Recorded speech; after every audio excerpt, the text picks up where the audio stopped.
to the Fantasy Footballers DFS Podcast with your hosts, Kyle Borganoni and Matthew Betz.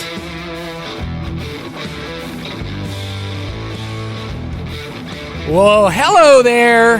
Welcome in to the Super Bowl, the big game edition of the Fantasy Footballers DFS Podcast. It's Friday, February 11th, and I'm here, as always, with my buddy Matthew Betz. Betz, you getting hyped this weekend?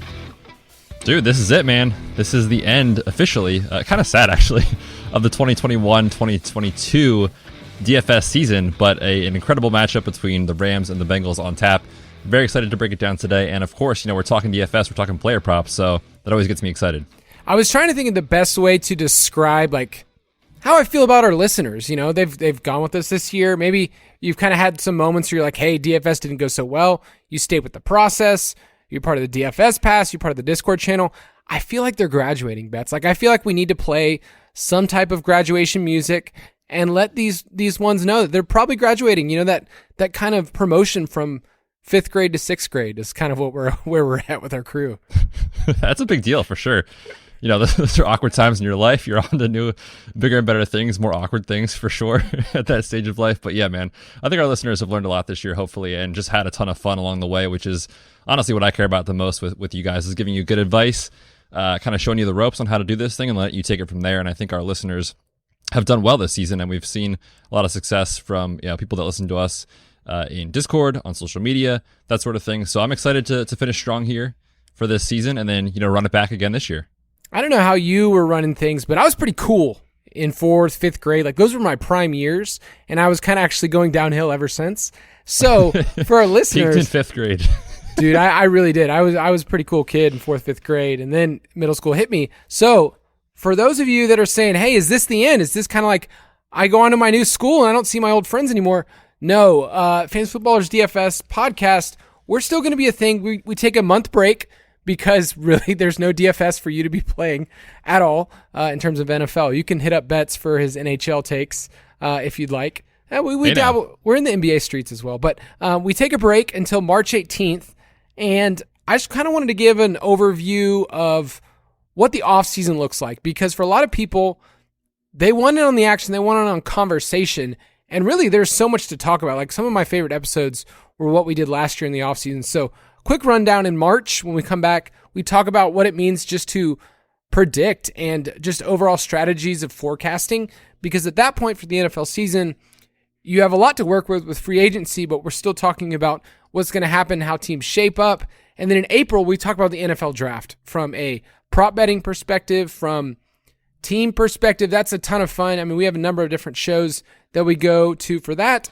In May, we talk about projections, and that was last year when you and I were all about our Falcons. If you sweated with us to 7 wins, it's like it never happened, right? We got our money back? Somehow, some way, it worked out. Yeah, that was a fun sweat. Hopefully everyone was with us on that one. I'm excited to talk about those team projections and win totals again. And then we call it the summer of best ball. So June and July is completely devoted to best ball, where Betz and I talk about strategies. We talk about the best way to approach different positions, different values. And if you get in on the Ultimate Draft Kit Plus, you get some of that early access content, including our best ball primer, which you and I put a ton of content, a ton of time and energy into. So that's the summer. And then we go right back to DFS strategy, season-long bets in August leading into September. So what I just explained, Betz, any one of those that really stands out to you that you would say, hey, listeners, stick around. I want to hang out with you. I feel like this summer, man. I mean, that's what we're made for, right? We always joke about it, like mowing the lawn, you're doing your chores around the house. That's what we're here for. And the best ball shows, I think, are a lot of fun. Like the one that we did last year talking about the live draft that we did on the show was a ton of fun. The best ball primer in the DFS Pass was new this past year. I loved it. I think we can make it even better, honestly, Kyle, this year. So hopefully we can do that for our listeners. And those episodes are just so much fun, because the thing about the summer that's great is no matter what your take is, no one can tell you that you're wrong, right? So last year, I wasted so much money being like, Trey Lance is the answer. Trey Sermon is the answer to these Niners making a huge run. And they did, but it was the wrong players. So I just love that because you get to kind of plant your flag on your guys and kind of go after it that way. So tons of fun that summer. But yeah, man, I mean, these offseason episodes I think are really valuable. And I feel like last year was our first time doing that where we kind of went all year. And I really felt prepared kind of for the NFL season and from a DFS perspective for sure. So love the summer episodes, no doubt. No, I love those episodes. I mean, a lot of players that you and I joke about during the year, like we talked about Anthony Ferguson probably a little too much that, during the summer. And then we faded him. I remember pounding the table for Michael Pittman Jr. And in best ball, that felt really good, getting him as like your 5th or 6th wide receiver. So yeah, those shows are super fun.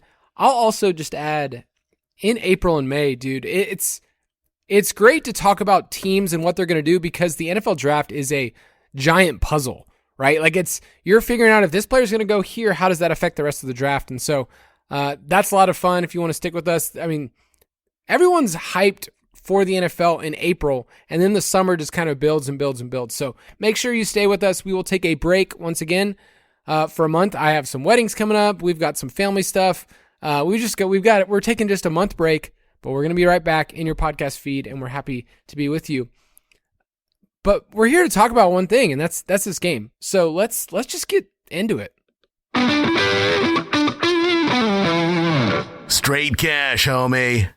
I hit that drop for a reason, because if there's ever a chance for you to make some big cash, it's this weekend in the Super Bowl.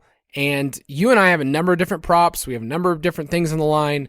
Our whole company, we'll get to this, has one prop specifically that people have all been in on. So if there's ever a week where you got some cash you want to throw around, this is the week we want to do it. But let's start off previewing the game. I feel like you've done an awesome job in our DFS Pass looking at this from a Vegas perspective and kind of seeing the tendencies of each team. So I'll quickly set us up, and then we'll get in the conversation of Bengals and Rams. Rams are currently 4-point favorites. This line has moved a little bit. It was at 4.5. It's now down to 4. And it's at 49, and that's kind of jumped from 50 down to 48.5, and now it's kind of back up to 49. So just based on the line movement, how would you say that, where's the money coming in on this game? Yeah, it seems like everyone is in on the under. I mean, 82% of the cash right now is on the under. Just 47% of the tickets, though, are on that bet. So for people that aren't familiar with kind of what that means, basically it means there's not the majority of people placing wagers on that, but the people that are putting big time money on it, aka Kyle, Brooks, everyone, everyone here in the brand. But there's lots of cash on the under. And I think we saw that initially, right? It came out at 50. It immediately got bet down to 49, 48.5. And then now it's back up a little bit with more casual people putting money on the over. So it seems really efficient, I think, at this point.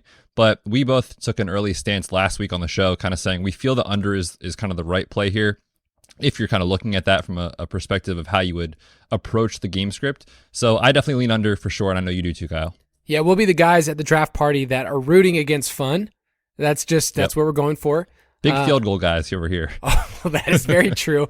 I think we have correlated our convictions quite well when we get to our props. It's like, okay, if we really believe in the under, then these things can also happen. I mean, we could hedge our bets if we wanted to, but that's not how we're playing this. But the under is attractive because there are multiple paths to these teams just kind of dragging it out. Like we've seen that with the Rams. We saw that in the NFC Championship game, right? 20-17, it felt like a slog in the second half just to see that game even hit 37 points. So, yeah, I like right now the under.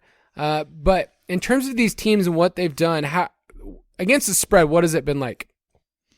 Yeah, for Cincy, they've been red hot over the last 6 weeks against the spread. They're 6-0, and on the season, when they are more than a field goal underdog, they're also 6-0 against the spread. Again, the current spread right now, 4. Some books have it 4.5. So I think that's kind of a popular take, is that most people think this game is going to stay close. The Bengals may not win it, but they can definitely hang in, I think, is the general consensus take on this one. And then you look at the Rams, they've been kind of even against the spread recently as well. But in terms of over-under, the Rams have been 3-3 in the last 6. 4 of Cincy's last 6 games have hit the under. So again, it kind of leans to that trend. But I definitely think a close game is definitely possible in this spot. That stat you gave about them being 6-0 against the spread when they're more than a field goal underdog, like that's not repeatable long term. Like, there's a reason why you're an underdog, and there's a reason why Vegas, this year, I'm sure they've lost a ton of money on Bengals bets of people saying, hey, they're long shots. So I think just that in general, I mean, that doesn't actually affect the game, but that stat stands out to me as not repeatable long term. But we're going to talk about these players, and just keep in mind, like, we're talking about one game. If you're playing on DraftKings, there's clearly a different way you have to play, right? There's a bigger discrepancy in the salaries. You actually have to pay up if you want someone to be your captain.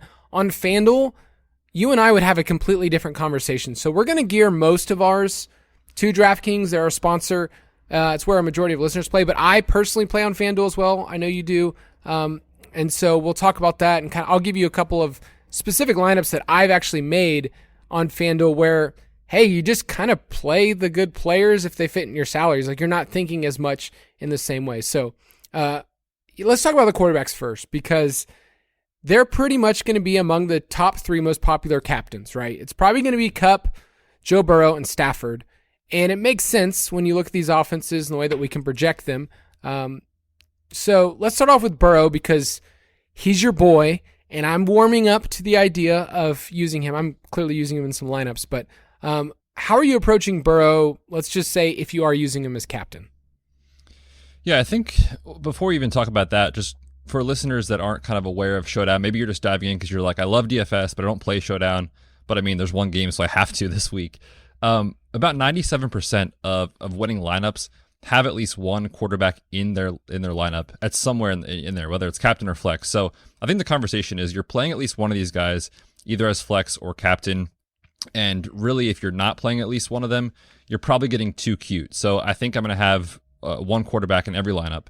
As far as how I'm approaching Joe Burrow, if you are going with him as captain, I think what you're telling yourself is that Jamar Chase isn't separating from the other Bengals the way he can. We've seen the 203 games or the 152 games where on those sort of situations when the upside's massive, he is separating in a way where he's the optimal captain from the Bengals. In those spots where Joe Burrow is the captain, presumably you're saying it gets spread out more. So I think what I'm telling myself is because he's not really a rushing quarterback. I mean, he can run. Obviously, we've seen that, and we'll talk about that at the end of the show. Spoiler alert.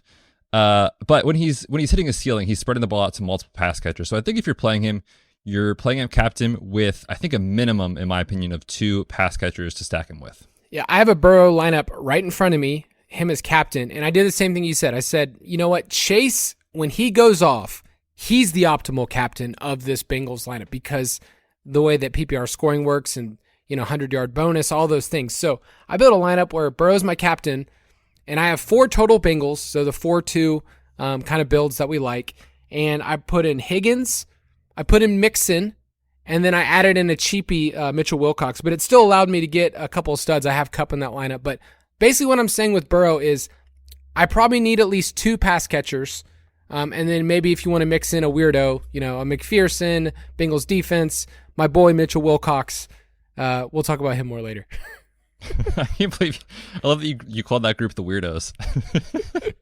Mix in a weirdo right at the end of your lineup, someone that you have zero confidence in, but you gotta play him. That's how it goes. Hey, it's one game, anything can happen, and honestly, if I'm playing a single entry, like, I'm gonna get weird. I don't care. It's the end of the season. I got to mix in somebody that differentiates myself from the group. So we like Burrow in the double stacking sense, and our early stance is to kind of be lower on Chase. Why do you feel that way? I mean, you and I have kind of collectively come to that agreement, like, separately. We kind of were talking this out this week, like, do you feel this way? But we're a little bit lower on Chase. We're still going to be playing him in lineups. But why would we be lower on a player that could break the game open? Yeah, this is not easy to do or say. I mean, it's just terrifying when you tell people, like, I'm going to be underweight on Chase. And I put that out actually on social media on, I think it was Wild Card weekend. I said I'm going to be underweight on Chase. And then, like, the game plan was like slants for Jamar Chase and end arounds for Jamar Chase and screens. So he can bury you. We know that. But my rationale for kind of being underweight here is that we know of the Cincy pass catchers right now early in the week. He projects to be the most popular captain play of all the pass catchers. So talking about Chase, T. Higgins, Tyler Boyd, and the tight ends. Anytime that we know that's going to happen, Of course, it could work out, for sure. And I'll have some exposure, but I think I want to be underweight because of the fact that you're getting different by not playing him there. And we know that Jamar Chase has just killed man coverage all year. I mean, putting, what is it, 3.5 yards per route run almost in man coverage? That's off the charts, not repeatable, insane how good that is. Against zone coverage, he's down in the mid twos. I think it's 2.48 I saw, 2.48 yards per route run in those situations. The Rams play a ton of zone coverage on defense and a lot of cover 2 high looks. So they're designing their defense to try to take away those deep plays. Now, don't hear what we're not saying. Jamar Chase can beat any coverage, of course. But I think when you're looking at how this game sets up, I think it's more of a T. Higgins game personally than a Jamar Chase situation. So I'll have, if I'm running 150 lineups, I may have, 15 lineups that have Chase as captain. I'm not going full fade, but I'm definitely going to be underweight relative to the field. Yes, it's funny how T. Higgins kind of has popped up all year as a player that we like, that's projected well. I remember getting questions. Burned us over and over again. He's had some big games, right? He's had a couple of big games that we were on, but I remember people asking us, why do you guys keep talking about Chase? And it's really just salary. They haven't adjusted his salary the entire year. He's $2,800 cheaper than Chase. So it's kind of a big deal when you think about pricing wise and how we're using him. And I think this is a chance to basically make a stance and say, I'm going to be more on the Higgins side. And even with the zone coverage, what are your thoughts on Tyler Boyd? I understand that he doesn't project well from a ceiling outcome, but we're only looking at one game here. And let's say he catches 5 balls and, he's not a great bet to get in the end zone, but, a 5 for 50 type of game could matter a lot at his price. Yeah, of the lineups I'm going to play, again, if I'm running 150, I'm not going to play any Tyler Boyd captain. I think I'm just okay that if that happens, I'll take the L. We just haven't seen the ceiling from him enough to separate. But along the same lines, as a flex play, I think he's very interesting, especially if you're playing, a Burrow captain or you're trying to go underweight Chase and try to get exposure to the Cincy passing attack, in game scripts where they're trailing and you're not playing Chase. I think Tyler Boyd is phenomenal leverage. He's also, I think, a good play against this matchup. You talk about the zone coverage that we just said. For the Rams, Tyler Boyd is the only wide receiver for Cincy whose yards per route run actually get better against zone coverage. And let's throw in the fact that CJ Uzomah may be out there at less than 100% or not play. We're not sure yet. So I think that would definitely help Tyler Boyd's outlook because he's running in his routes, the same areas of the field as CJ Uzomah. So I kind of like Tyler Boyd. Again, flex play only for me. Just haven't seen enough ceiling, but I think he does have a pretty solid floor. Yeah, on FanDuel, I wrote him up as a tournament differentiator. He's 8,500 there on FanDuel, but I was doing some box score watching. There were 3 games this year where he was their leading wide receiver yardage-wise. So don't think that it can't happen, right? We would clearly project Chase and Higgins to be the dudes, but Boyd's done it. And over the final 8 games of the year, the Rams allowed the 6th most fantasy points to slot wide receivers. So if there is an area that you and I like, that's it. So use him as a tournament differentiator, but the ceiling, is there any way that you could see an outcome of him going over 80 yards? Missed tackle, breaks a long one. Something maybe. Fluky. Yeah, exactly. Yeah, so speaking of the pass catchers, that's what you want to do with Burrow. If you're playing him, you're probably double stacking him. But let's talk about Mixon because for a while, you and I had preached and I had, kept pounding the table saying Mixon and Burrow were negatively correlated. And over the course of the end of the year, it changed, and it changed in a way where we have to kind of take notice of it. Mixon's been getting passing work in a way that's okay, I can't fade him. He's averaged 5 targets per game in the playoffs. He's getting 17 carries. 20 touches feels almost pretty safe to project for him. So how are you handling him if, let's say you are using Burrow as a captain? Are you mixing him in? I don't think I'm going to in those scenarios. Now, with that being said, volume is the biggest predictor of success, and we know this for the running back position in fantasy. And I agree. I think he's going to see a ton of it based off what he's done recently. And I think there's paths to Joe Mixon having a great day in this game. He's a contrarian captain selection. He's definitely going to be less than Cooper Kupp, than Jamar Chase, than I think the quarterbacks maybe even. So he can come in 4th or 5th on the list in popularity. And I think in game scripts where you want to be contrarian and say, I know Vegas is telling us the Rams are favored to win this game, but let's say that for some reason something goes south and the Bengals are up, 10 points in the second half, I think in those game scripts, Joe Mixon at captain is really interesting because, like you said, he'll get passing down work on base sets. So first down, second down, he'll get that. And then he's also going to be the guy that's locked in on carries around the goal line and really getting a ton of work on the ground. So I'm not going to have him as my highest exposure captain for sure, but I think he is an interesting contrarian approach for sure on the slate. All right, and then quickly, let's talk about the other two running backs for the Bengals before we move over to the Rams. Samaje Perine is at $2,400. Chris Evans is $400 on DraftKings. So those two, if you're playing them, I'm assuming you're not playing Mixon in your lineup. You're either saying there might be an injury or something fluky, like last week or 2 weeks ago, we saw Perine catch that touchdown. Evans does play some special teams, so if you really want to get weird and mix him in with DST, that's makes sense, but he's also just so cheap, we can't really project anything. So are those two guys just dart throws, and if you're not playing Mixon? I mean, I have literally nothing to add on Chris Evans. like you're saying a prayer that he just kind of falls in the end zone somehow. So I probably won't be playing much of or any of him. And then with Samaje Perine, it's just really challenging because if you took the salary pricing on DraftKings out of the equation, you'd say, okay, like this is great. We got a third down back potentially. If you're playing game scripts where you're fading Mixon because you think the Bengals are going to be playing from behind the entire game, you want to stack him with Burrow. It makes all the sense in the world. But the issue is on this slate, the pricing is insanely efficient. There are no good cheap plays, and he is like the only one. So I'm almost kind of worried that he just becomes super popular. We saw that 41-yard reception last week for the touchdown 2 weeks ago. I kind of want to be underweight on Samaje Perine. His box scores are, there's other ones out there where he's done nothing. So if the field is going to try to jam him in as the cheap play, I think a contrarian approach, just from a roster construction standpoint in terms of how you spend your salary, is trying to go with more of a balanced build rather than going, true stars and scrubs, which I think a lot of people are going to try to do. No, that's a great point because $2,400 is going to fit in a lot of lineups. And if you're not playing Mixon, you're mentioning it, you're playing Burrow, you're probably playing two pass catchers, and then Perine saying they're coming back and I need that. So I like that take. There's a tight end issue though in this game. That's where I'm finding like an issue in roster construction because the two tight ends are hurt, right? Uzama and Higbee, and we don't know what's going on. It's like, can I play a cheaper player? Like Drew Sample's $4,200 and he's not good. And I mean, he could catch a touchdown. I can't argue. How do you really that. feel, Kyle? Jeez.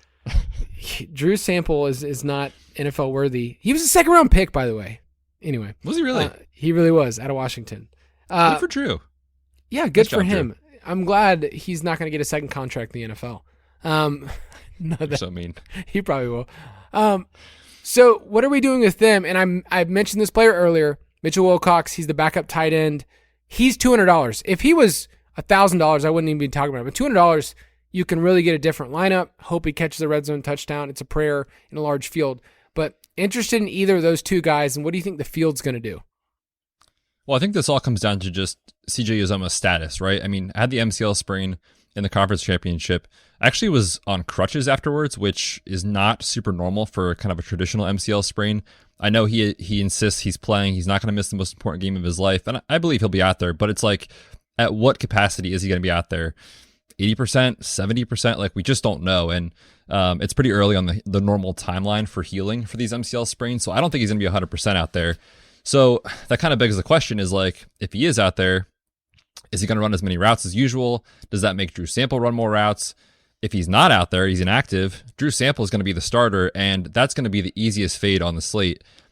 I just don't want to play a guy who you're relying on to catch a touchdown at $4,200. It's not like he's $200 or, $1,000. He's $4,200. It's expensive for a guy whose ceiling is like 3 for 25 and a touchdown and like the 90th percentile outcome, right? Like it's hard to see a path. So I think people will try to jam Drew Sample in their lineup. If CJ Uzomah is out, I will be doing the exact opposite.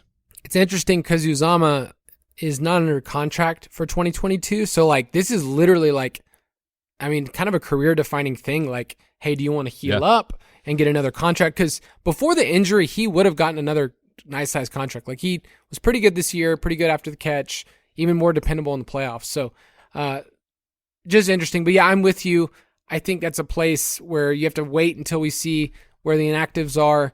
And if he is active, Uzama, that's going to drive down some of the roster percentage. And I don't know. I'm just not really interested in those tight ends at all. We do get to talk about defense and kickers, though. It's not usually something we do. So let's talk about Cincinnati. McPherson's going to be popular from just like a media narrative standpoint, which doesn't happen with kickers, people. Trust me, I've tried. People don't care. But people care about McPherson, and they kind of like the narrative that's spun is the Bengals stall out and McPherson comes and he's pretty much automatic. And in the fourth quarter, they're probably going to use him. So at 4K on DK, what do we need him to do to be a valuable flex? Well, I think it just depends on how the game script goes, right? Like if the over hits, things get nutty, we end up with like a 35 to 28 game or something like that. Like Evan McPherson probably isn't getting there because he's getting there mostly on extra points. But if the under comes in, this game finishes somewhere 20 to 17 or something, like he's probably going to be a part of winning lineups. So I think you just correlate that with how you think the game script goes. It's really tricky. I was running some kind of optimal lineups just based off projections before the show.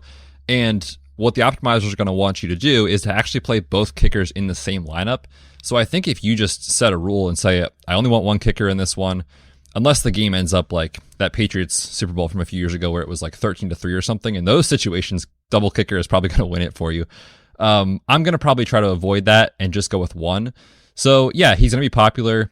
I'm going to play some of him, but I definitely think like he's a tough fade because when you look at around those spots, like we just talked about it, Drew Sample, 4,200, and McPherson, 4,000. Like it's easy to play him over those types of guys. So I do think he's going to be popular, but I kind of feel like it's for good reason. We're both on the prop for him to hit 2 field goals. So I think I'm going to ride with it. Dude, major spoiler. That was going to be the most important part of the show. No, that was the headline of last week's show, man. I know that already. I mean, come on. If you could just go back to last week's episode, we'll talk about that. And the week before, like we've literally talked about this prop for 4 weeks straight. The Cincinnati defense, in terms of getting sacks, it's possible. I mean, Stafford also tied for the league in interceptions. He led the league in pick sixes. So for big plays, it's on the table. Like normally I would just say, don't even worry about Cincinnati defense, but I can't really give you much advice other than mixing them in. And if you're going to do that, it's taking away from somebody who's scoring for the Bengals. Like that's what you're hoping for if you have a Cincinnati defense, is you're hoping for either an under situation where they rack up sacks or a defensive touchdown. And those are impossible to project. So any last thoughts on the Cincy side?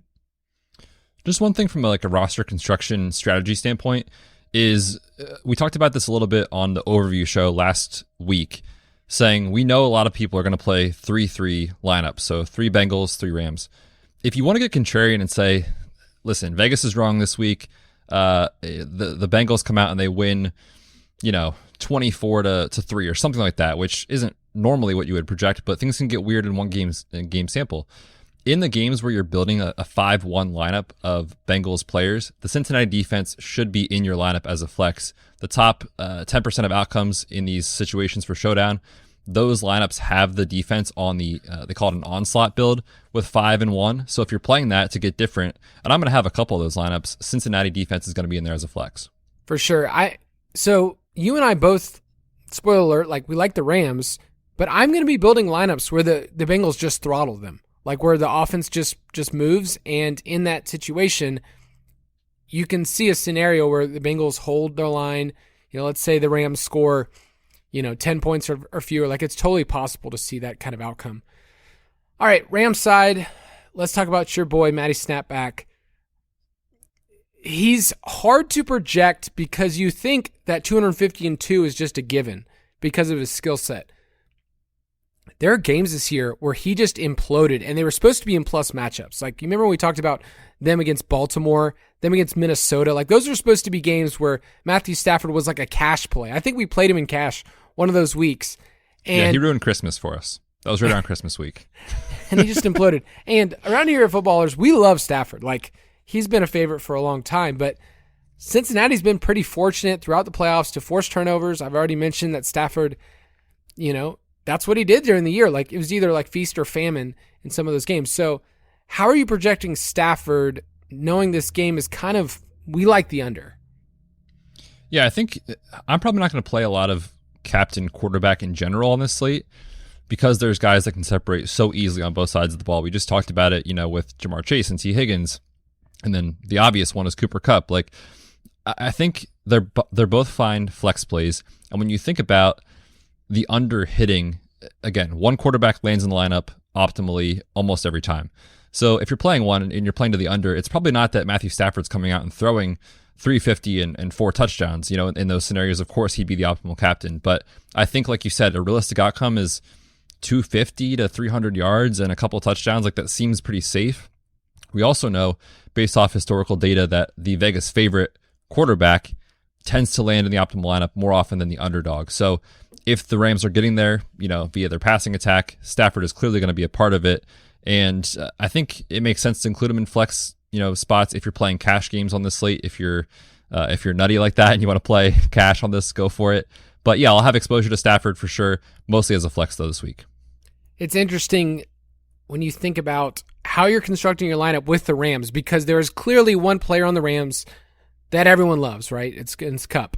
So if you're playing Kupp in that captain spot, you're going to correlate him with Stafford, okay? That's just like what's going to happen. So those two feel so tied together where you can't really say the same thing on the Bengals side. Like, there's, 2 or 3 options that you could go for. So with Stafford, if you're saying, I don't want to play him in the captain spot as much, but I'm projecting the Rams to win, where else can we go other than Kupp? I'm asking for a friend.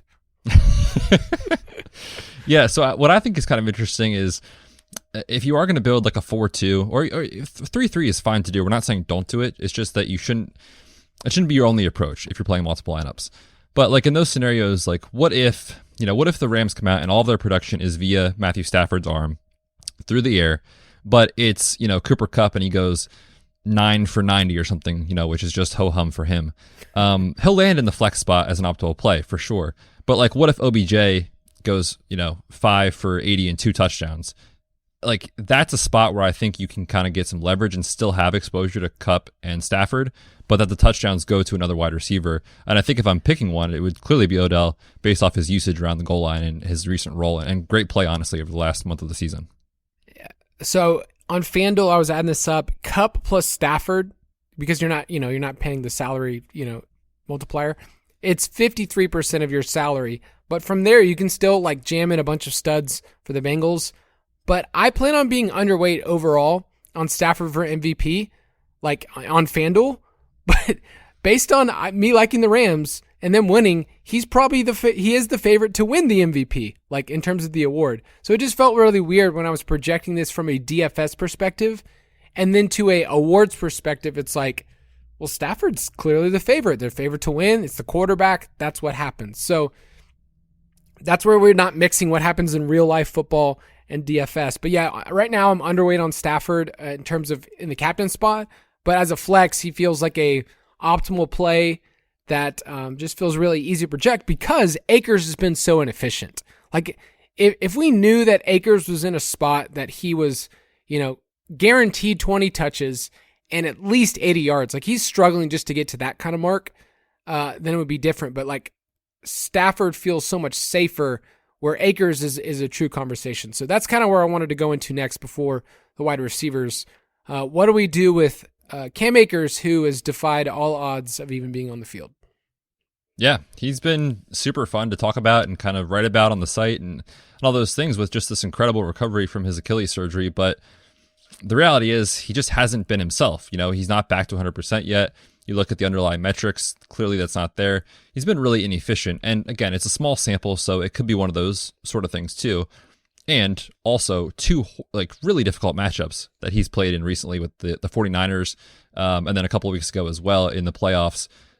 These types of situations with players that are priced at 6,400, where he's going to touch the ball, you would probably project him, what would you say, like around 15 touches or so is kind of a safe floor for him? Yeah, that's kind of like where his medium outcome is. he's going to project insanely well in optimizers, which is really tricky because it's a nice tag.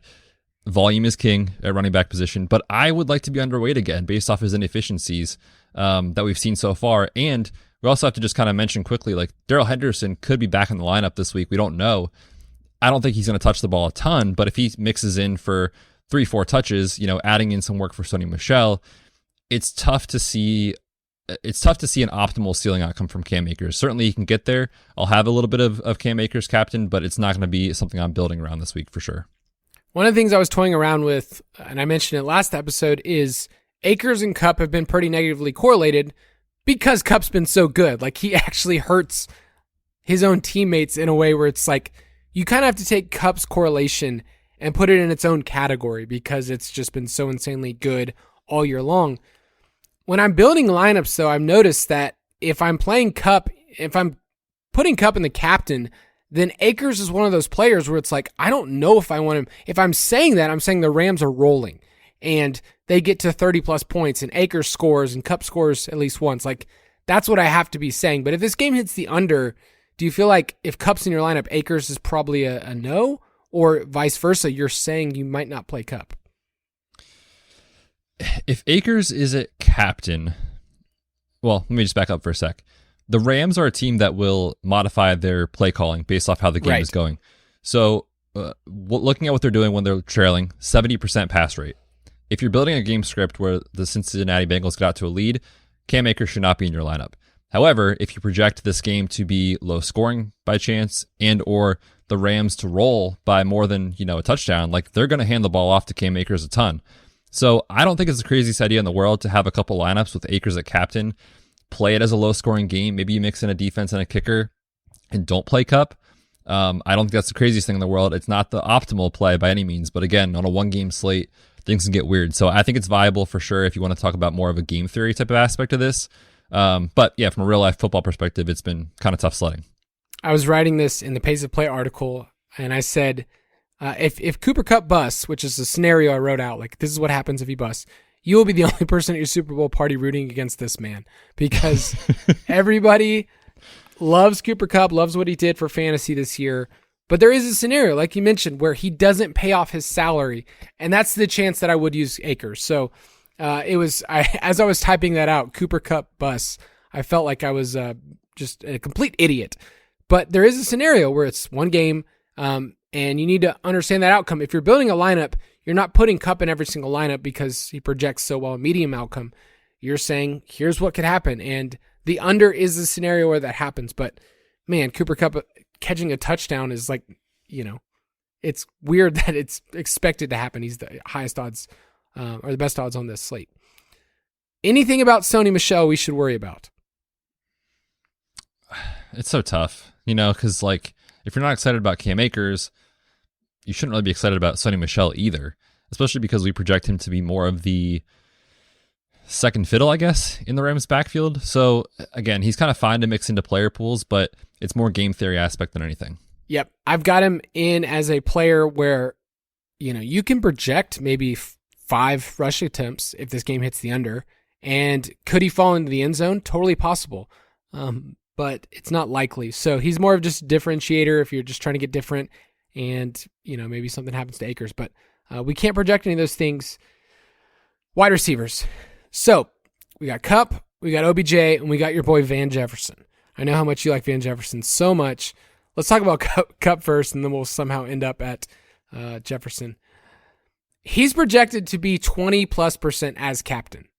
That's a lot for a wide receiver. That's an extreme amount. Last year, I mentioned Mahomes and Brady were the easy choices, and then you kind of got to mix it up. Like, oh, do I want Tyreek? Do I want Kelsey? Do I want Mike Evans? Like, there were many more choices to be contrarian, but Kupp almost like has to come through for the field because he's so popular. So how are you handling him knowing the field loves him? There's nothing negative to say, obviously. Just look at his box scores. It's insane. And looking at the matchup, too, like during the regular season, Cincinnati allowed the third most 20-plus yard completions. It seems like Cooper Kupp gets loose for a 35-yard gain at least once a game. So honestly, I don't think it's projected high enough. Like if the field's going to play him, let's say at 25%, I am very comfortable coming in at 35% captain exposure or something like that. Like, he just has an insane ceiling that I don't think anyone truthfully on the Rams side can even touch based off how they play. So I like that spot for Kupp. Obviously, he's been great. The only question, like you said, is just how do you approach your lineups that have him? Because if you're playing him a captain, which is fine to do, you can't also be playing the other chalky plays. You can't also probably be playing like on the Bengals side. We're seeing that P. Ryan is going to be very popular as a salary saving option. I would not do that in the same lineup to get different for sure. I also think if you're playing Cooper Kupp at captain, we often talk about stacking it with the quarterback, as you said, with Stafford. But let's say that Stafford, only throws one touchdown. Let's say the Rams only score one touchdown, and it goes to Cooper Kupp. And this game is a weird 10-3 sort of situation. Like, there's outcomes where Cooper Kupp is still the optimal captain without Stafford. So it's not the quote-unquote correct play when you're talking about how often it happens, but it does happen. And I think my lean is that I'm scared of Kupp not being in my captain spot, so I'll figure out how to get different at other spots in my lineup. If you haven't noticed the way that Betz was just describing it, like you painted a picture of 10-7, and I honestly went, yeah, I could see that happen. Like, there's so many different game scripts in a one game sample size that could work.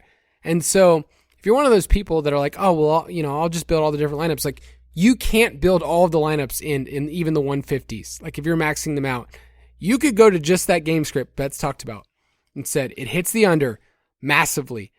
Kupp could be the optimal guy. Maybe Stafford ran in the touchdown. Like, there's just so many different ways that you could do it. So I know with him on FanDuel, where he's $16,000, which is just crazy expensive for a wide receiver, you're looking for him, like in our projections, what I saw, it's like one and a half times his output is like 30 points. That's like how good his projections are, is 30 points is just his medium outcome. So I'm finding game scripts where Kupp goes bananas, and I'm building around this in a way that says this is hurting people on the Rams from hitting their ceiling outcomes. So OBJ, I'm probably going to be, lower on him if Kupp is my guy. Probably going to be a little bit lower on Van Jefferson if that's the case. I still like Kendall Blanton. I think he's a good play that you can mix in. He's cheap enough. He's a lot more expensive on FanDuel, but he's cheap enough where, you could do that. But we talked about Kupp and Akers. So is OBJ one of those players that, he's been on a roll in the playoffs? I feel like the media's come around to him and said, hey, this guy's good again. So where are you at on OBJ, and would you use him as a contrarian captain?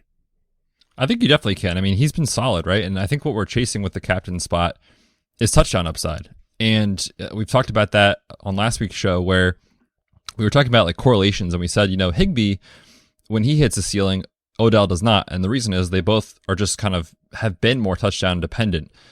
Now, that's kind of the old story. The new story is like he's getting more and more acclimated to be a focal point of this offense behind Cooper Kupp, obviously. But he's been good, man. 23 targets in the playoffs, 19 catches, over 10 yards per target, extremely efficient. And I think if you're talking about this again from like a what happens in a football sense, like clearly Cooper Kupp is the game plan. So the Bengals should be focusing on trying to take him away, or maybe not take him away, but slow him down. And it could leave Odell in a lot of one-on-one coverage or softer matchups. So yeah, I think Odell is someone I definitely want to have in my player pool. I think he's a contrarian captain for sure in those lineups. I certainly think I want Stafford as a flex, because when you're getting Odell to hit a ceiling, he's got to score a touchdown. And I think that in those scenarios, Stafford's probably having a pretty good game. So that's my approach on Odell. I think I'm going to be pretty even with the field though on him. I don't have a strong take either way. I think I will use Odell in lineups where I'm projecting this game to hit the over. Like, that's where I like him more, to rack up even more volume. He's not the same yards after the catch guy that we saw early in his career, the deep, kind of receptions. Like, he's not getting those targets. He is getting red zone targets. That's why he's been so valuable. So, yeah, I'm using him in lineups where I say this game hits the over, Stafford throws 3 touchdowns, and let's say that OBJ gets at least one of those. That's where I'm going to use him. But let's finish off with Van Jefferson. I know he's your boy because you guys are basically cardio bros together. Yeah, I mean, Van Jeff, he's been getting a lot of cardio in out there, just running his routes, not seeing targets. And he's a guy that the field loves to play, especially you, Kyle. You love to play him. In all seriousness, like it's the same conversation every week. Is he going to catch a deep bomb or not? And it's just, we can't tell you if he is or not. It's just been so tough to have him hit that ceiling outcome. So yeah, it's like if Cooper Kupp is going to be doing his thing, getting targeted on every other play, and then Odell is starting to gain a role, and Van Jefferson is on the injury report with a knee issue, which he was also questionable, by the way, in the conference championship game. So it's a lingering thing. Like, yeah, he's fine in your player pool, but how can you get excited about it? I'm going to be overweight. I'll say it right now. I'm going to be so overweight and so fat for Van Jefferson. I mean, here's the thing. Okay, he was limited. He still saw 87% of the snaps, 90% the week before. That's enough for me in one game to say, if I need to take a stance, if the field's not on him, I get it. This is more a game theory thing. And so I will take the advantage knowing that the field doesn't really want much to do with him. We know he can catch a long bomb. Like, we've seen that a couple times this year. And that's really a differentiator. Ooh, the dog does not like that. Not a big Van Jefferson guy. Gosh, not even at 7K. He's 7K on FanDuel. I think that's where he's a better play if you want to use him as a flex. Man, so it's just me on Van Jefferson Island, huh? Well, like, so I guess my thing is, are you going to play him in lineups with Cooper Kupp too? If this, like I said, if there's a game scenario where this hits the over and I like Stafford to get like 3 touchdowns, then I don't think Kupp's going to get all of them.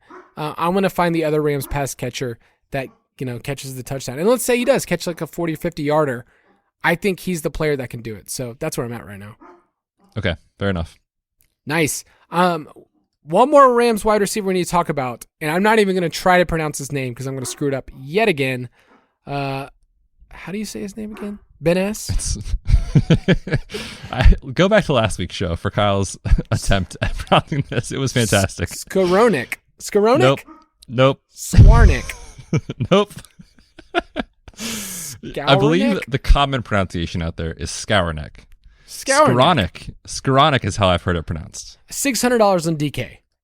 Is that going to make him more popular than he should be? Because people are weird with DFS and they'll chase what they saw was a deep target last game. I don't think a lot of people are actually going to play him very much.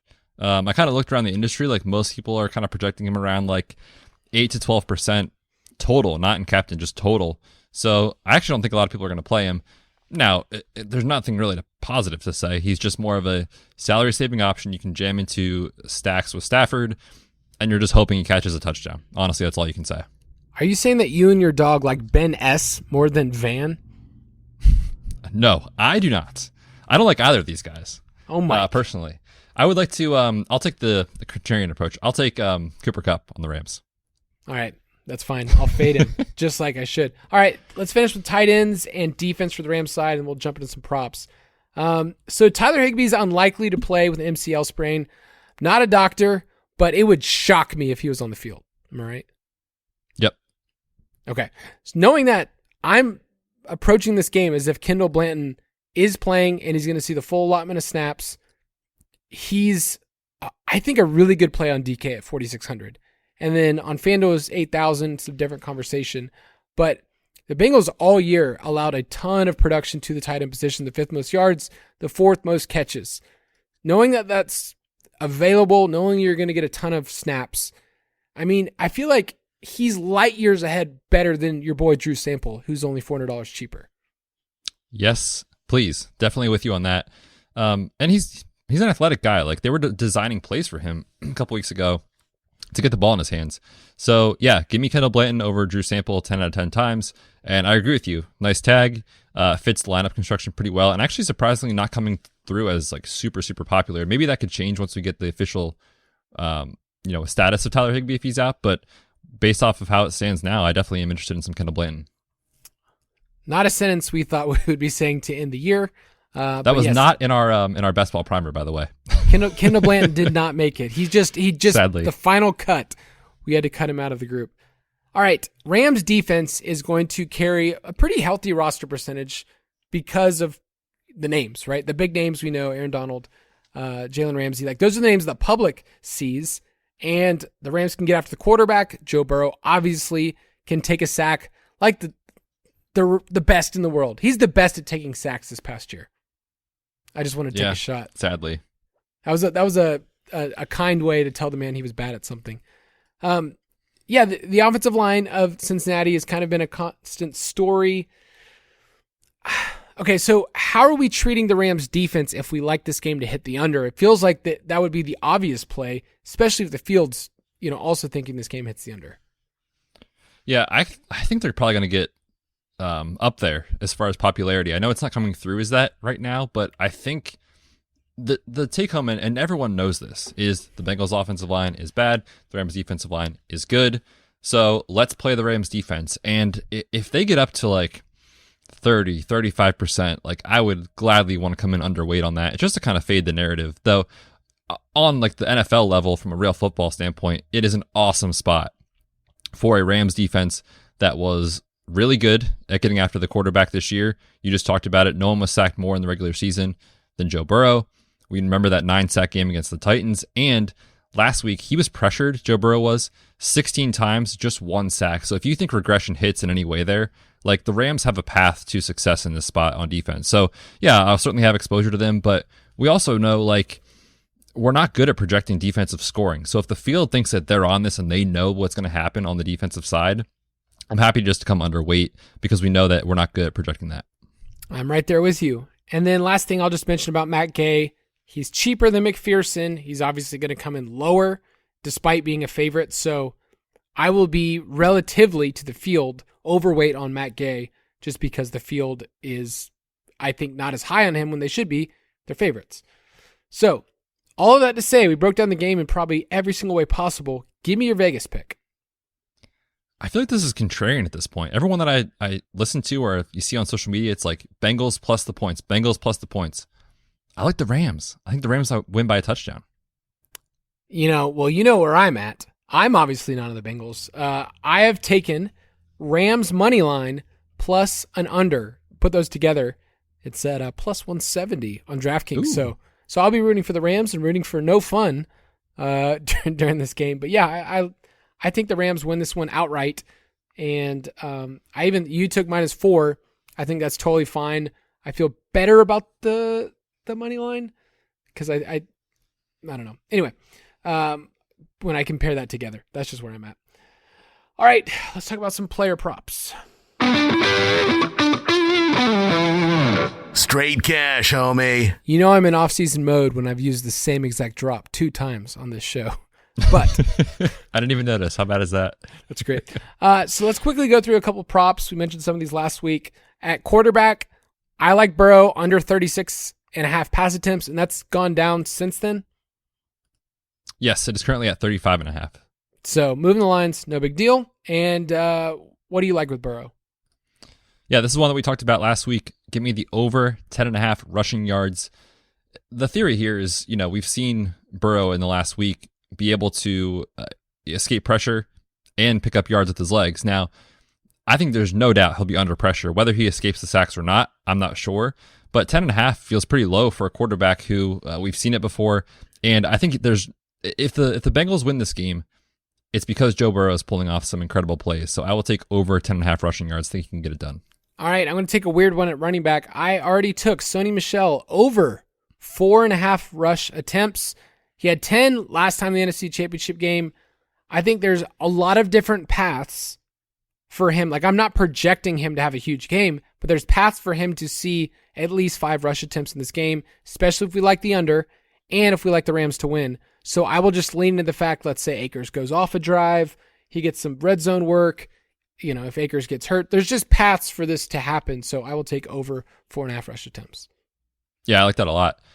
Sticking with running backs, I'm going to go under actually on both of the rushing props. Cam Akers, we talked about it last week, under 64.5. I also found a rogue 68.5 out there on one book. Hammered the under on that one. So give me the under on Akers. Here's the rationale for this. He has been insanely inefficient. It is a decent matchup. However, here's the number of times he has hit this mark since he came back from his Achilles injury. 0. I'll wait till it happens in this spot. And like you said, it correlates exactly with this Sony Michel prop. If we expect Michel to take some work, it's going to take away from Akers. So give me the under there. And then I also like the under for Joe Mixon. He's just been a guy that, like Akers, has been inefficient. Here's his yards per carry since week 13. 2.8, 3.2, 3.4, 3.6. Okay, we're trending up. 3.8, 2.8, 3.9, 4.2. So he's been a guy that just hasn't really gotten it done. His prop is at 68, 3.5. He's cleared that twice in 8 games over the last 2 months. The one time he did it as well, 65 yards. So he cleared it by 1.5 yards. So give me the under there. All right, at wide receiver, we kind of mentioned earlier, a bit lower on Jamar Chase. I took the under on his 5.5 receptions because of the way that the Rams play defense. It's scary to fade Jamar Chase. I'm not fully fading him, but I will take under that. We've seen games where he, caught 2 or 3 balls and that was it. But I do have an over on his rush yards. I don't know how you feel about this, Betz, but over 3.5 rushing yards. He's had 5 rush attempts in 3 playoff games. It seems like they want to get him in, and so give me 4 rushing yards. Love it. I'm in. Wow, I didn't have to talk you into that one. I thought that with Chase, it would just be tough because you can just see these monster. I thought about his yardage total, but I'm like, I'm terrified of his yardage total. That could change in one play, but I'll take under on the receptions. I do have a weird under one, okay? So go with me here. Odell Beckham. You've heard of him. Yes, great guy. Under 9.5 yards on his first reception, okay? So going back through game logs, just doing some intense work, he's hit this total once this year, okay? His first catches, they've kind of get him involved in the game. He's actually showed up as the first guy catching the ball for the Rams more than Cooper Kupp since he joined the team. They're just getting these short little outs, but they've been under 9 yards on all of them except for one. So I will take the odds on that at plus money. I can't wait for that first play to be like a 25-yard out. Can't wait for it. No, I think that's a great bet, actually. At the wide receiver position, there's not much to say. If we think Cooper Kupp has a great game here, I'm going to just not play any of his receiving stuff or touchdowns. Just give me MVP at plus 600. I'm just going to hope that he goes off and has an awesome game, gets the MVP. He also could be involved too in punt returns, kick returns if they need to get the ball in his hands. He returns one, that kind of thing. So yeah, give me Cooper Kupp here, plus 600. Yeah, and what you're saying with that is, yes, you can go through his props of receiving and touchdown score, but the better odds if he has a good game is to just say he's going to win MVP. Yep, exactly. I wish there was tight ends one because I would just bet the tar out of some of them, especially Kendall Blanton. But because we don't know, the books have kind of removed that with Higbee and Uzama's status up in the air. I did look at my boy Mitchell Wilcox to score a touchdown. Not nearly high enough for me to actually jump in on it. What's the line you would need for that bet? Give me plus 10,000. Come on, man. This guy's a nobody. Okay. I'll share the big one. Everybody basically in our company here at Fantasy Footballers has taken an over on Cincinnati having over 1.5 field goals. Okay. So all you need to do is if you're watching the game and there's a field goal, you will be the only person cheering at your party, but we will all be cheering at Fantasy Footballers headquarters. So 2 field goals from Evan McPherson. That's all we need. And our company's set for life. Yeah, literally the company's well-being rides on Evan McPherson's right foot. So if you care about fantasy football, you care about fantasy football at all, and the future of fantasy football is at stake with 2 field goals. Yes, let's go, Evan. Sticking on kind of the kicker defense realm here, I took Aaron Donald over 4.5 total tackles. So that could be a solo sack, an assist, something like that. It just has to total 5 or more. Here's the rationale for this. We know since the offensive line is the weakness, but just look at the game logs. 9 of his last 11 games, he has hit this. In the last couple of weeks, he's been under, which I think is why this line is low. But in a plus matchup, an absolute superstar who can clearly be a game breaker. This is the spot for Aaron Donald. So give me over 4.5. It's you said over 4.5 for tackles plus assists? Yes. Okay, cool. No big deal. I'm not betting that on air at all. at minus 105. Ooh, I love it. Even better juice than what I put on the dock. I put minus 115. Did it move to 105? I guess so, but I'll take it over 5 with you, Betz. Yeah, and then you have a couple of weird ones. You throw it out there before we get to our weird parlay. Yeah, so real quick, total kickoff returns in the game under 5.5. It is kind of juicy, minus 160. The rationale is that the Rams return it out of the end zone at just 13% this year, very low. Evan McPherson at a very high rate is kicking it into the end zone or through the end zone. So I think we see under 5.5 total returns on that. And I want to point out real quick that Sean McVay is a great coach, but that man makes some silly decisions in regards to his challenges and when he uses a timeout.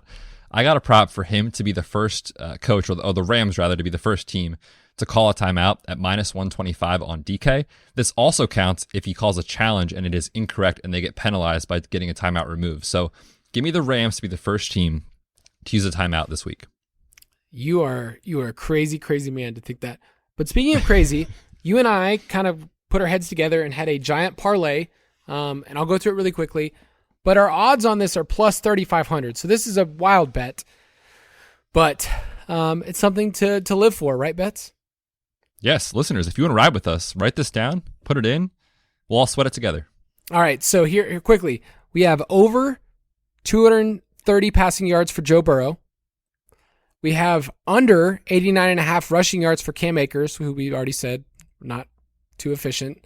At least 2 sacks for the Rams. Joe Burrow to hit at least 9 rushing yards, which Betz already has the over on that. The Rams to win, money line. T. Higgins to go over 74.5 receiving yards. Cooper Kupp to score a touchdown. The Rams to win the first half. And this game to hit the under of 48.5. What could go wrong? This is a stone cold lock. I don't see how this misses. All right, well, if we win, we'll do something cool with it. How about that? Sounds good to me. It also could be over at halftime if the Bengals are winning. So definitely. How about that? All right, a couple of mailbag questions.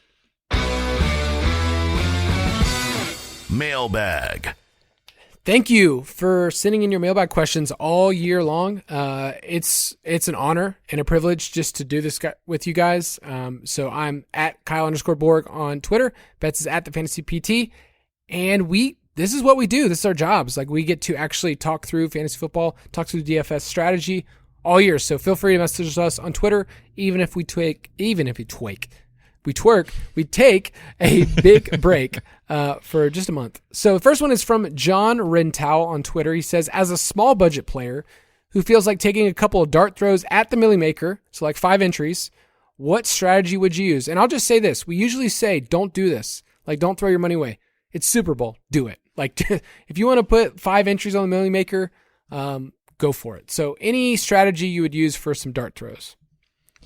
Yeah, in those large field tournaments, and we're not talking like 1,000 people, we're talking like an insane number of people, you have to hit the nuts. Like, your lineup has to be perfect. So in a small field setting, like, it's possible that Joe Mixon and Samaje Perine get there in the same game.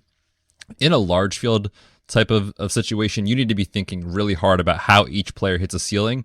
So I would not be playing, same running backs together on the same team in the same lineup, that sort of thing. I'm probably not going to be playing, like Jamar Chase at captain and T. Higgins at flex. Like, it's unlikely that Chase has the ceiling and T. Higgins also gets there enough to pay it off, if that makes sense. So I think just be mindful of who you're playing at captain, how they reach a ceiling, and how it affects the other players in your lineup.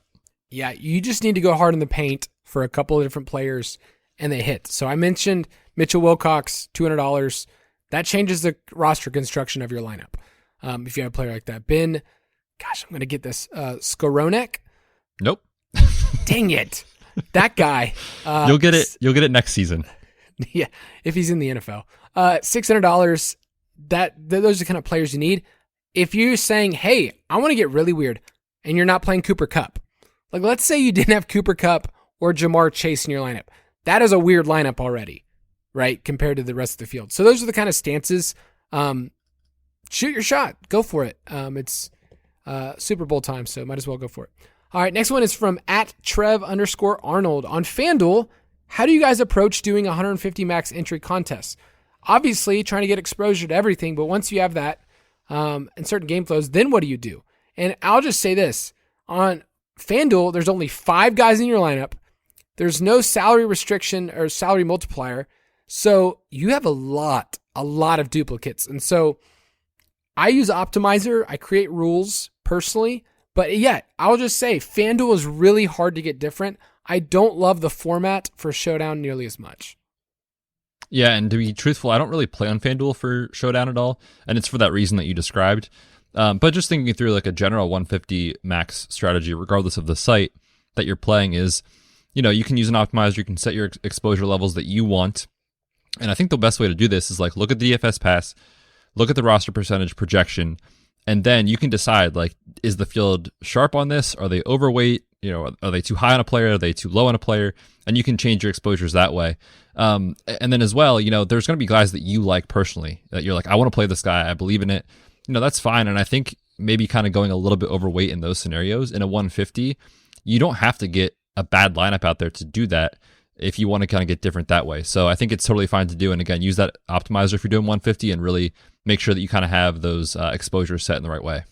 Yeah, the optimizer is going to pull in a lot of players that like Cam Akers because he projects so well. Like he's just going to keep showing up in optimals. But if you're doing 150, you got to get different. Last one is from D Porsche 15. How are you guys handling kickers in DST? And I think I just want to follow this up, Betz.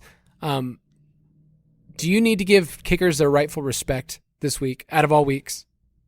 It's a kicker week, man. I think a lot of people are talking about kickers for the Super Bowl, which I don't think normally happens. And Kyle is so happy.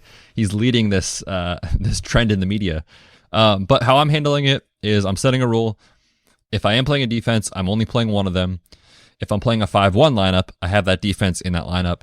And then if I'm playing a kicker, again, it's just one kicker in the lineup for me. I'm not doing two. Yep, that's my main thing I mentioned earlier, but I will be playing probably a little bit more Matt Gay than the field does. So in a roster percentage report, we'll be talking about that. But yeah, I just think that the field's not as onto the fact that they're the favorites and he's cheaper for some reason.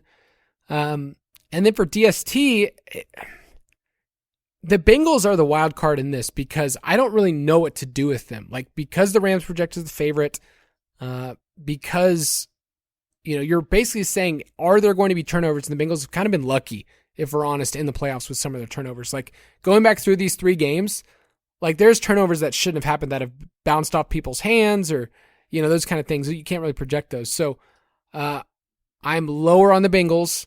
I'm going to be at where the field is for the Rams.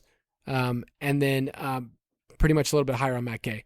But that's probably where I land on that. But yeah, if you want to play with us for the very last time this year, you can go to ballersdfs.com. It will direct you to our DraftKings League. I will make sure that I open up some contests that are some big ballers contests. I'm talking big money. You'll probably get to play a little bit with Andy, Mike, and Jason as well. And those contests are, for Betz and I, super fun all year to have you guys and have people that, hey, for the first time, they feel safe, they feel comfortable playing with people that are in it with them as well. So yeah, make sure you go to ballersdfs.com if you want to play with us. And Betz, for the very last time this year, or at least for a month, sign us off. Oh, man. What a year. What a year, dude. We did a ton of shows. Hopefully everyone loved it, was engaged with us all year. We appreciate you. Appreciate you playing with us in our listener league. It was so much fun. But again, we're off for a month. Time for a nap. We'll take a little break, and we're back with a vengeance here for 2022. We will see you guys in a month. Take care. 2 field goals! Thank you for listening to another edition of the Fantasy Footballers DFS Podcast. Don't forget to visit us on the web at www.thefantasyfootballers.com.